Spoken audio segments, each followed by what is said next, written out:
my baby, my Valentine, yeah. Boy, now you done making my temperature rise. If you leave me, I go die. I swear, you are like the...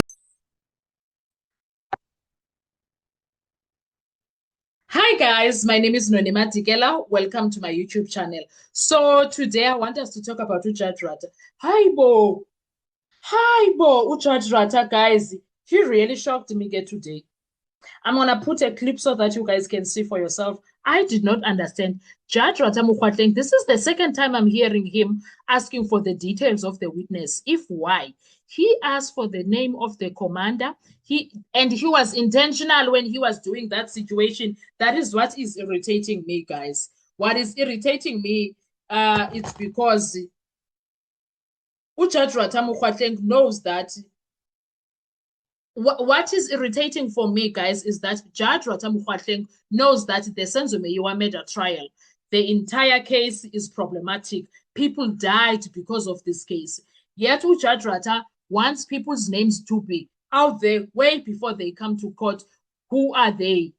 Judge Ratha demanded, in my view, why was he asking Ramsipile for the name of the officer that is going to come to give testimony from KwaNonkolo? Why was he doing that? He can see what is happening. He can see that people are not comfortable. Baloyi and Jim are not comfortable with this guy coming. I'm not saying Baloyi is going to do anything, but he sees that there is something that is happening there. Yet he is busy asking who is the witness? What is the witness name? What for? Is that even right? Was that even fair for him to ask for the details of the witness way before the witness takes the stand? Why couldn't Judge Ratha Mukwatleng wait for the witness to be on the witness box and then start asking questions about the witness? I was shocked when he did that. This is the second time I'm hearing him requesting details of the witness. I think he did it to Mngomezulu, and Mngomezulu was like, for safety reasons, I'm not going to do that. I don't know why he was not practicing the same thing of safety reasons and not to put the witness in jeopardy by wanting his name to be put out there. That was so wrong in all levels of being wrong from me. I don't understand why is Judge Ratha Mukwatleng doing. For someone who claims to have 56 years of experience, and for a man that claims that I know the law, why was he doing that? I was shocked, Gesan. Oh, I was shocked, Gesan. I was shocked. Now, he wants us to come for him and be saying things about him, but he doesn't like it when people say things, especially negative things. When we make negative commentaries about him, he hates it. Yet he does things that are looking like this. Why was that man doing that? Is it even legal for a judge to be doing that, asking witnesses' name way before they enter the courtroom so that they can be under oath? Why is he doing that in a case that is stressful, case that is dangerous? Why is Judge Ratha Mukwatleng doing that? I'm Nashem, I was not impressed with him. I was honestly not impressed. But again, they did give the details. And I was like, Ramsipile, why are you giving them to him? You should have said that for safety reasons. Let's not do that. Guys, am I wrong for thinking that way? Am I really, honestly, like, tell me, am I wrong for feeling what Judge Ratha Mukwatleng was way shocking? For someone who says, I'm a judge for 56 years.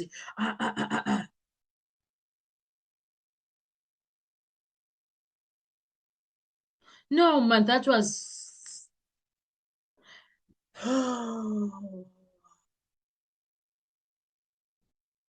I understand it's not unlawful, but moral right says don't do it. I get that it's not wrong, but no, man. In a criminal trial, the court is generally entitled to know who is being called as a witness. Judges often want to know, right, whether the witness is relevant, whether there are scheduling issues, whether subpoenas have been properly used, whether properly issued, whether the witness is a police officer, expert, civilian, or state official, how much time may be needed. All of that, Shandy, I know all of that. A judge is not legally required to remain completely ignorant. I understand all of that when it comes to witness identifying until... but my concern, guys, is different. My concern is different. This that is not, this one is not an ordinary case. Senzo Meyiwa murder trial is not an ordinary case, guys. This is a highly controversial and a long running murder trial of Senzo Meyiwa. There have been allegations, accusations, fears, witness disputes, and enormous public attention surrounding the matter. So from that perspective, one can argue that the court should be sensitive to witness safety concerns. If counsel indicates there are security concerns, the court should carefully consider them. The court should balance transparency with witnesses' protection. The court should avoid creating any perception that a witness is being exposed unnecessarily, because that is how I felt. I felt like the witness was being exposed unnecessarily. That is a legitimate concern for me. It was so unnecessary what Judge Rata was doing. Of course, what is important, though, is that there is no evidence simply from the judge asking for a name. No, there is. Okay, there is no evidence that the judge is asking for a name that he intended harm or intended to expose the witness to danger. There's no evidence of that. A judge may simply have wanted to understand. But guys, this case is not one of those. No, this case is not one of those.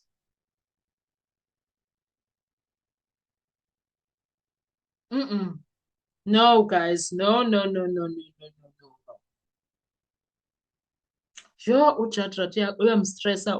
I'm gonna put a clip so that you guys can see what he did there, because I was so shocked.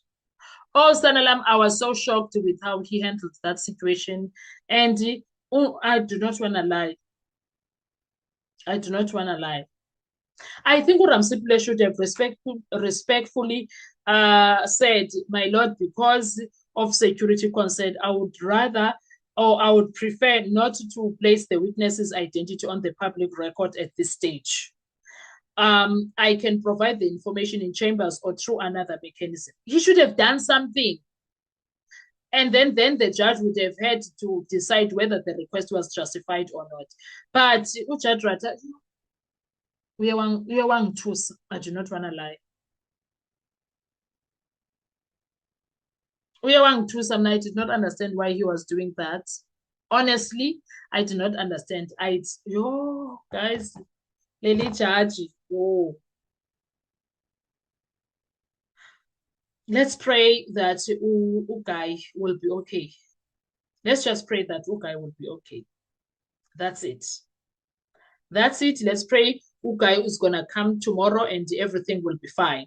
And nothing is going to happen to anyone. In fact, by God's grace, because this is the year of revelations, this is the year of exposing things, this is the year of moving forward with the Senzo Meyiwa so that it can be closed successfully and with honesty and truth. Whether people like it or not, it needs to happen now. It really needs to happen. Whether who gets hurt in the process of it, we don't care. The bottom line is that Senzo Meyiwa deserves the justice. Nobody deserves to die and then it looks like nothing happened. Senzo Meyiwa deserves the justice. And I hope and pray that somewhere, somehow, we'll be able to actually give him that grace of justice. What are your thoughts when it comes to that? Let's talk comment section. I want to hear your views. Thank you so much. Do you think I'm being unfair when I say Judge Rata was not supposed to ask that question, especially in a court case that is filled with a lot of uncertainty, a lot of dangers, a lot of accusations, a lot of this and that? Do you think I'm being unfair when I say she shocked me by asking the name of the witness? How did that make you feel? What was happening? What was going on in your mind when you heard him say that? What came to mind to you? Bye-bye.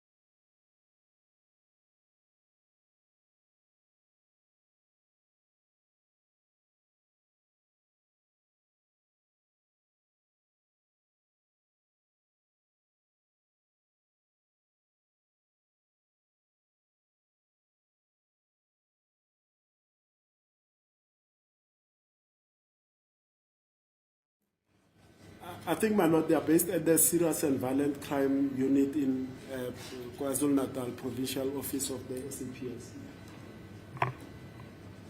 Yes, the state. We are in the hands of the defense. We have no objection if the matter can be remanded until tomorrow for the evidence of the witness. Okay. Sibuya-ke abameli basho ukuthi ukhomanda-ke usevumile-ke ukuthi-ke ufakazi uzoba khona kusasa ashiwo-ke amagama akhe use-KZN-ke icala lizohlehla. Bayacela-ke abameli ukuthi icala lihlehliswe kusasa, ufakazi uzoba khona kusasa. Okay, so we'll adjourn until tomorrow. Sihlangana kusasa.